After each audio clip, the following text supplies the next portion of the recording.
கர்த்தருக்கு ஸ்தோத்திரம். தேவனுக்கு மகிமை உண்டாவதாக. இன்றைய தியானத்துக்குரிய பகுதி சங்கீதம் 96:4. கர்த்தர் பெரியவரும் மிகவும் ஸ்தோத்தரிக்கப்படத்தக்கவருமாய் இருக்கிறார். எல்லா தேவர்களும் பயப்படத்தக்கவர் அவரே. ஸ்தோத்திரம்.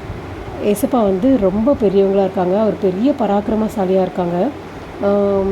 ஒரு சின்ன எக்ஸாம்பிள் கூட நம்ம பார்க்கலாம். தானியலுடைய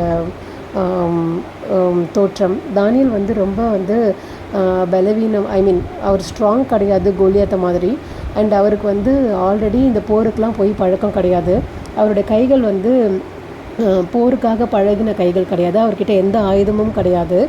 அண்ட் அவர் எந்த ஒரு ஃபைட்டரும் கிடையாது. அவர் ஒரு ஆடு மேய்ச்சிட்டு இருந்தார். அதுவும் ஒரு சொற்பமான எண்ணிக்கை கொண்ட ஆட்டு மந்தையை அவர் பார்த்துட்டு இருந்தார். அவர் சடனாக கோலியாத்துக்கு முன்னாடி கொண்டு போகப்படுறாரு. ஏசப்பா பாருங்கள், இங்கே எவ்வளோ பெரிய காரியங்கள் செய்கிறாங்க. கோலியாத் ஜெய்ஜாண்டிக்காக அவ்வளோ பெருசாக இருக்கார். ஆனால் டேனியல் அவர்கிட்ட இருந்த ஒரே 5 கல் வச்சுருக்காங்க. ஆனால் அதில் ஃபஸ்ட்டு ஷாட்டே கோலியாத்தை வீழ்த்துறதுக்கு கர்த்தர் ஹெல்ப் பண்ணுறாங்க. ஸோ இது மட்டும் கிடையாது, நிறைய காரியங்கள் நம்ம பைபிளில் வாசிக்கப்படுறோம். அதே மாதிரி கர்த்தர் ரொம்ப பெரியவர் அப்படின்னு சொல்கிறதுக்கான ஒரு சின்ன எக்ஸாம்பிள். நம்ம எல்லாருமே பாவம் பண்ணுவோம். நம்மளோட பாவம் நம்மக்கிட்ட ரொம்ப பெருகிட்டே இருக்கும். அது பாவம்னு தெரியாமே நிறைய பேர் அந்த பாவத்தில் அதே சந்தோஷமாக செஞ்சுக்கிட்டே இருப்பாங்க. அந்த பாவம், இதுதான் பாவம், இதுலேருந்து நமக்கு விடுதலை வேணும், நமக்கு கடைசி காலத்தில் நமக்கு ஒரு தண்டனை இருக்குது, அந்த தண்டனையிலேருந்து நம்மளை தப்பு வச்சுக்கணுன்னா அதுக்கு ஒரே ஒரு பர்சன் தான், ஒரே ஒருத்தர் தான் நம்மளை அதுலேருந்து விடுதலை ஆக்க முடியும். அதுதான் கர்த்தர். ஸோ கர்த்தர் பெரியவர். அவரை நம்ம எப்போவுமே ஸ்தோத்திரம் பண்ணிக்கிட்டே இருக்கணும். ஏசப்பாவை எப்போவுமே ஸ்தோத்தரிச்சுக்கிட்டே இருக்கணும்.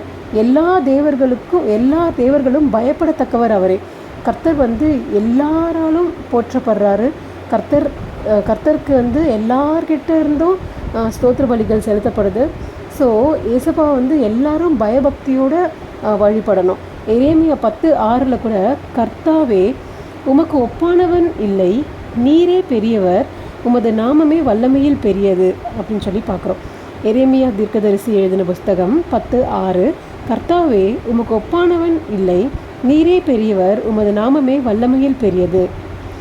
சங்கீதம் 41:13 சங்கீதம் 106:48 இப்படியாக தாவீது எழுதியிருக்காங்க. இஸ்ரவேலின் தேவனாகிய கர்த்தர் அநாதியாய் என்றென்றைக்கும் ஸ்தோத்தரிக்கப்படத்தக்கவர். ஜனங்கள் எல்லோரும் ஆமேன் அல்லேலூயா என்பார்கள். ஆமேன் ஆமேன். இந்த வேலையிலையும் நம்ம இயேசுப்பாவை ஸ்தோத்தரிச்சுக்கிட்டே அவருடைய நாமத்தை எப்போவுமே நம்ம மனசுக்குள்ளே சொல்லிக்கிட்டே நம்மளுடைய கஷ்டங்களை, நம்மளோட பாவங்களை மன்னிக்கிற ஒரே தேவன், மாற்ற ஒரே தேவனை நம்ம எப்போவுமே ஸ்தோத்தரிச்சுக்கிட்டே இருக்கணும். ஏசப்பா கிட்டே அதுக்காக ஒரு பலன் கேட்போம். ஏசப்பா உங்களுடைய கிருபை கொடுங்க ஆண்டவரே. எங்களால் ஆகாத காரியங்கள் நிறைய இருக்கப்பா, எங்களால் எதுவுமே முடியாது ஆண்டவரே. நாங்கள் வெறும் களிமண் அப்பா, நாங்கள் ஒன்றுக்கும் உதவாத பாத்திரங்கள் ஆண்டவரே. அப்பா நீர் எங்களை அப்பா உபயோகம் செய்யுங்க ஆண்டவரே, உபயோகம் செய்யுங்க ரஜா.